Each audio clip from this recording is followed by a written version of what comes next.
प्रसार किया गया। जो भी हमारे पास बेटा कवि थे, जो भी साहित्य लिखने वाले लेखक थे, उन्होंने भर भर करके साहित्य लिखा, लोगों तक प्रचार किया, प्रसार किया कि लोग जाने राष्ट्र क्या है, राष्ट्र के प्रति समर्पण क्या है, राष्ट्र के प्रति प्रेम क्या है। यह सब जानने के लिए उन्होंने लिखना आरंभ किया। लोगों को पता चला कि हाँ क्या होता है।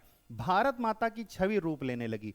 बहुत साल तक किसी को पता नहीं था भारत, भारत माने क्या। तो भारत को बताया गया कि भारत एक जीता जागता राष्ट्र पुरुष है, जिसको एक चित्र दिया गया कि यह एक माँ है, भारत माँ है, और भारत माँ का एक चित्र दिया गया। अब लोग राष्ट्र को एक माँ के रूप में देखने लगे, तो और अधिक प्रेम उमड़ पड़ा लोगों का। तीसरा है बेटा लोक कथाओं द्वारा राष्ट्रीय पहचान। बहुत सारी हमारे पास कथाएं हैं जो पुरानी हैं, पुराणों में विवरणित हैं, उपनिषदों में विवरणित हैं, उनको निकाल निकाल करके सबके सामने प्रकट किया गया कि देखिए भारत का वर्णन यहाँ है, भारत की नदियों का वर्णन इस प्रकार है, भारत के पर्वतों का वर्णन इस प्रकार है। तो इस राष्ट्र के प्रति हमें कृतज्ञ होना पड़ेगा, इस राष्ट्र को मुक्त करने के लिए हमें खड़ा होना पड़ेगा। इस प्रकार राष्ट्रवाद की शुरुआत हुई।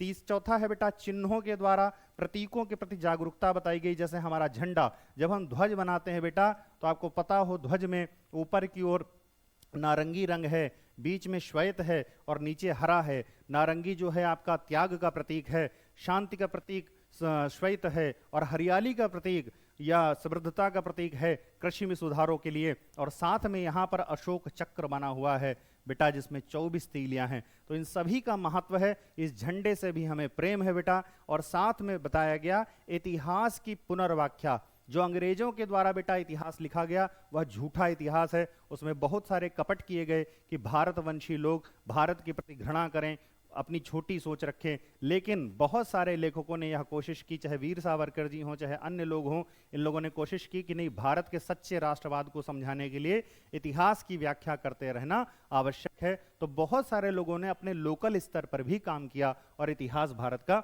सच्चा प्रस्तुत करते रहे। अब हम आगे चलते हैं, पहला विश्व युद्ध और असहयोग आंदोलन।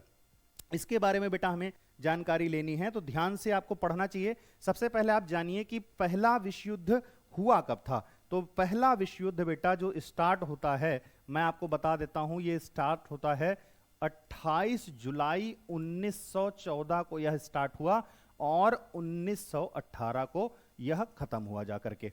ठीक है, एग्जैक्ट डेट मुझे नहीं पता, शायद 11 नवंबर है, जहां तक आप लोग देख लीजिएगा, 11 नवंबर को यह समाप्त हुआ था। तो कुल मिलाकर के हम कह सकते हैं बेटा ये 4 वर्ष से अधिक युद्ध चला। अब जरा अंग्रेजों की इसमें चाल समझते हैं। अंग्रेजों ने क्या कहा? अंग्रेजों ने भारत में जो राजनेता बनना चाहते थे या जो उस समय थे राजनीतिक रूप से सक्रिय, उनसे बातचीत करके उनको एक कहा